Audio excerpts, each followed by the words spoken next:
Sebelum terjadi COVID, dunia ekonomi mengalami guncangan cukup besar di mana perilaku milenial dan zilenial yang saat ini usianya antara 10-23 tahunan, para teenager plus minus, dan kaum milenial yang usianya antara 23-40 tahunan mempunyai perilaku yang berbeda dengan generasi di atasnya, kaum generasi X dan baby boomer. Generasi milenial dan zilenial disebut generasi digital. Mereka ngacak-ngacak cara berbisnis kaum kolonial generasi di atas mereka. Generasi digital itu kejam. Mereka membunuh banyak hal. Yang dibunuh adalah apa yang generasi atasnya lakukan, mereka tidak lakukan lagi. Salah satunya yang dibunuh adalah perkantoran, jam kerja kantor, bentuk organisasi kantor dan usaha. Semua nggak seperti dulu lagi. Dunia bisnis terlalu formal, pakai absen misalnya, atau HRD-nya yang ketat, kecuali pabrik. Mereka nggak suka dan nggak mau melakukan itu. Pokoknya mereka mematikan dan merubah hal-hal yang disukai oleh orang tuanya. Misalnya lagi, perilaku suka traveling, juga suka bosenan, sehingga tempat tinggal sukanya pindah-pindah, kerjanya pindah-pindah, nggak baca buku tapi nonton,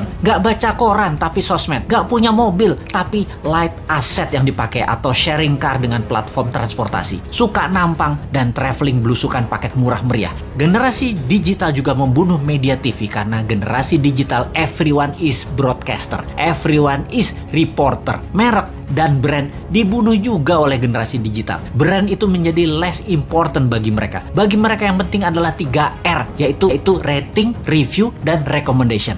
Lalu masuk masa COVID. Mendadak dunia bisnis menjadi harus digital. Tepatnya dipaksa menjadi digital. Dipaksa jualan lewat platform marketplace. Dipaksa jualan lewat iklan di sosmed. Dipaksa menggunakan gadget di tangan bisnisnya. Dunia UKM Indonesia tidak banyak yang siap. Tidak banyak yang paham. Dan dunia bisnis selama pandemi yang tidak janji kapan berakhirnya, kapan herd immunity-nya tercapai, tidak tahu kapan dunia terbebas dan menyelesaikan pandemi ini, maka dunia brick and mortar, dunia bisnis bata dan semen menjadi terancam. Apa saja dunia bata dan semen itu? Seperti gedung sekolah, tempat wisata, hotel, ruko, mall, perkantoran, crowd gather event seperti bioskop, konser, sport event, musik event, MICE, semua menjadi menggantung bisnisnya. Dibuka nggak terlalu untung, ditutup pasti rugi.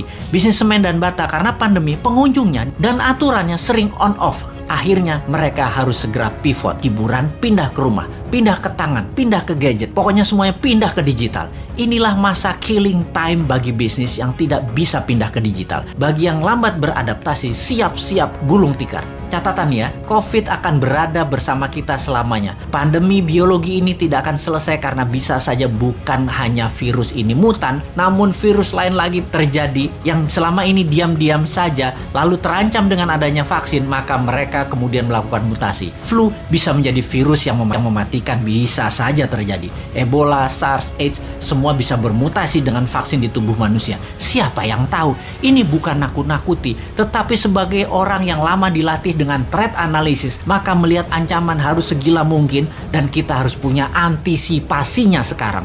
Jadi tidak ada kata post pandemic, yang ada adalah bagaimana mengambil peluang dan tetap survive di masa ini. Selama 5 tahun ke depan, masa kegelapan sebagian dunia bisnis mungkin bisa lama terjadi. Sekali lagi, sebagian dunia bisnis lama masuk masa kegelapan dan akan musnah. Dalam 5 tahun ke depan ada 30% macam bisnis baru dan ada 30% macam jenis pekerjaan yang baru lahir. Dalam 10 tahun ke depan ada 60% pekerjaan yang sekarang ada musnah dan ada lebih dari 60% pekerjaan baru yang saat ini belum ada macamnya akan muncul. Yang paling parah adalah pemerintahan. Kalau menggunakan cara lama, pola pikir lama, banyak negara yang akan musnah. Inilah yang mau kita ingatkan ke depan.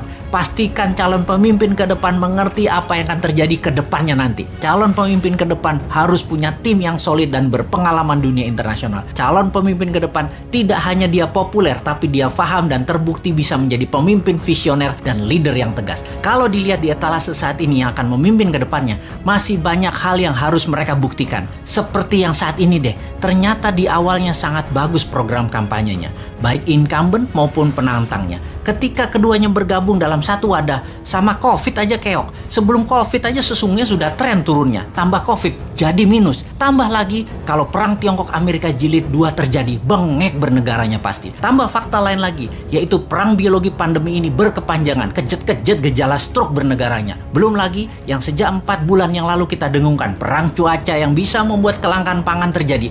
Wes ambiar bernegaranya, kalau tidak bisa membuat antisipasinya. Jadi, kita ngeledek ngeledekin incumbent, kita lanjut ngeledekin oposisi yang tidak memberikan solusinya. Kemudian apa solusinya New Mind? Sabar, sebentar. Ini lagi celingukan kiri kanan ngecek ada agen globalis tukang siomay nggak bawa HT di depan rumah. Gue mau beli dulu.